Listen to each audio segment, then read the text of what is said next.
All right, howdy. Well, we're up at the town of Elby.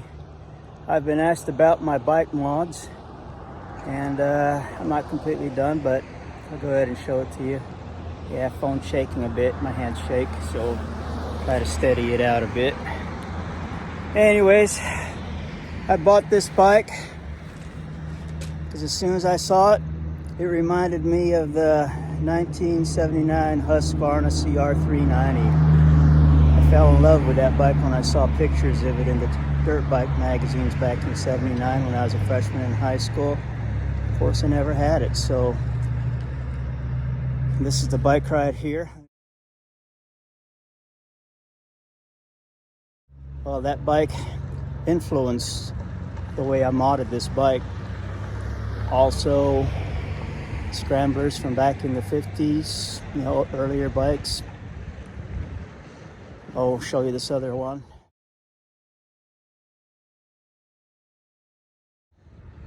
I think this is a 56, 57 Triumph TR6, I think. But yeah, that's the way I want my bike to look.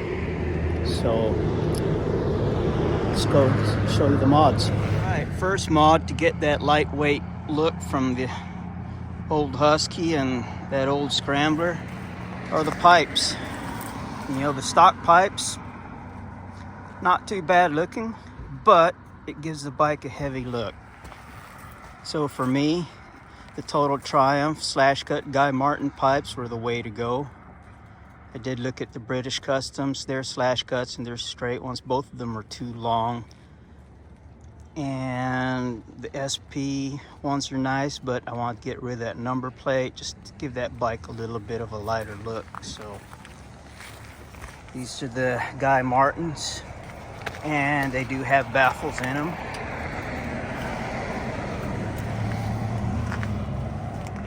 So another thing, just like if you look at the, well, of course the Husky being a dirt bike's got the tall fender.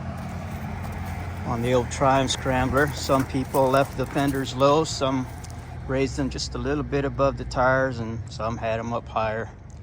Some people just got rid of fenders altogether building their Scramblers.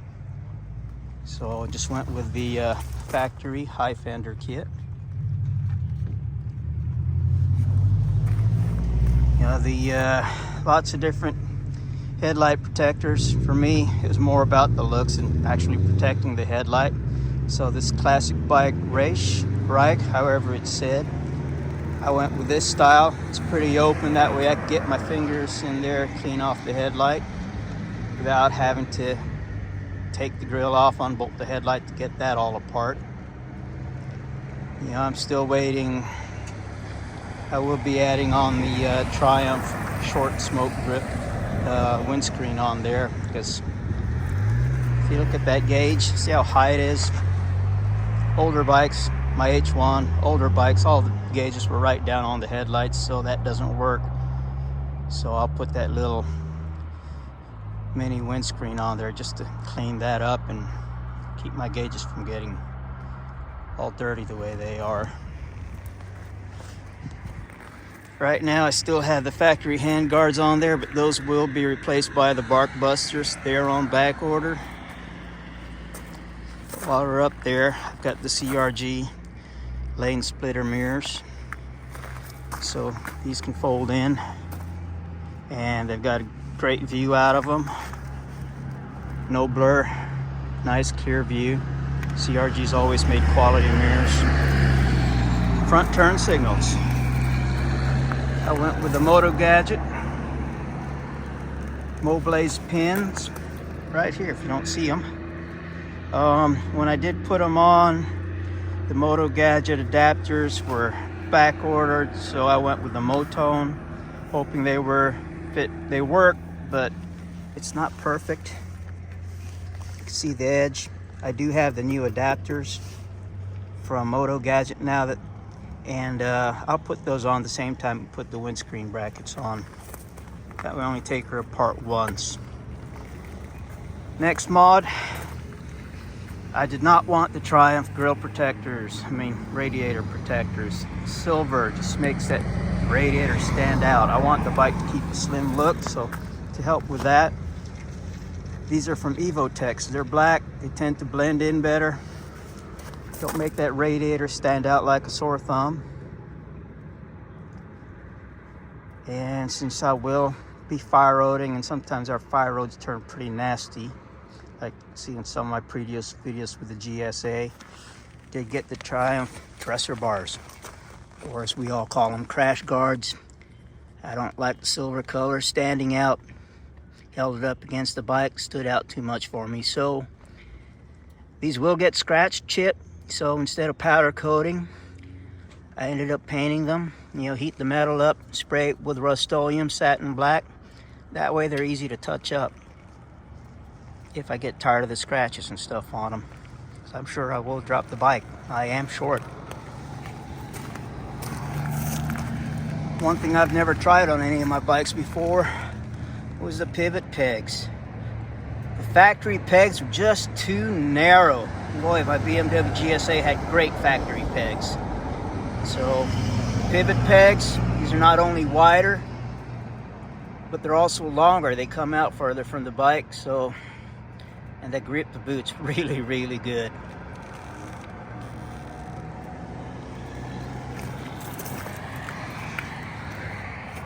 All right, while we're up here, I ended up going with the Peak Designs phone mount.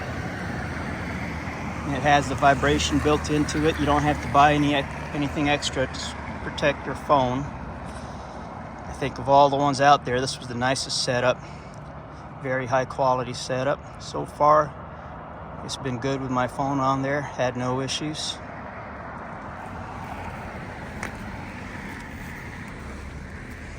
I did put the Triumph paddock stand spools on there. They had them in stock, so I grabbed them. Makes it great for putting my bike on the Pitbull stand. And Pitbull's the only stands I'll use. Not worth losing a bike falling over on the cheap stands. I've had Pitbulls for many years of racing. And then rear turn signals. Also the Moto Gadget Moblaze pins. Right back here. Yeah, they're tiny, but these things are bright. Very bright. So all four corners of the bike. For tail tidy, I went with the Iconic. So yeah, it'd be nice if the license plate was maybe a little further back. I don't know. Looks good as is, but we'll see how it is. I'm not that heavy, so bottoming out the bike, I don't think that'll be an issue for me. Still debating whether I'll keep that factory brake light or if I'll change that in the future. And I'm also debating whether to keep my grab rail or not. Bike looks pretty clean without them, but I tend to use that grab rail a lot for moving the bike around. So on this side, once again, the pivot pegs, the Moblaze pins, Moto Gadgets. And they had this in stock, so I grabbed this right away. One of my first mods, along with the crash bars, is the fat foot for the kickstand. Yeah, I parked too many places where the kickstand would sink in normally, and those fat feet made a big difference. Even on the heavier GSA, I never had any issues. So I think that's it for mods. Let's see. You know, I do run the strap on the controller for my GoPro right there.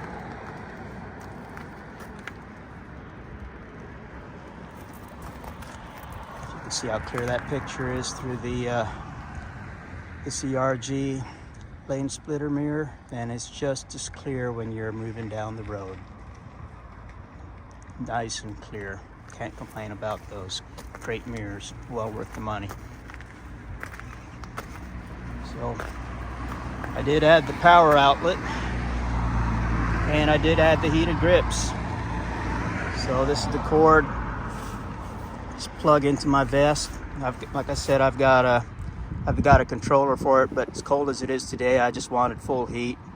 Nothing restricting the power to the vest, so kept me really nice, core really nice and warm today. But yeah, that's the bike. those are the mods. Good start to 2024, as long as it doesn't rain on me today. This is probably my last bike video this month. I am gonna take some time off, go to Thailand, spend time with the girlfriend out there, and just get out of this cold weather. Hopefully miss all the snow and just enjoy the warmth over there up in the provinces. So let's pack it up and head on home.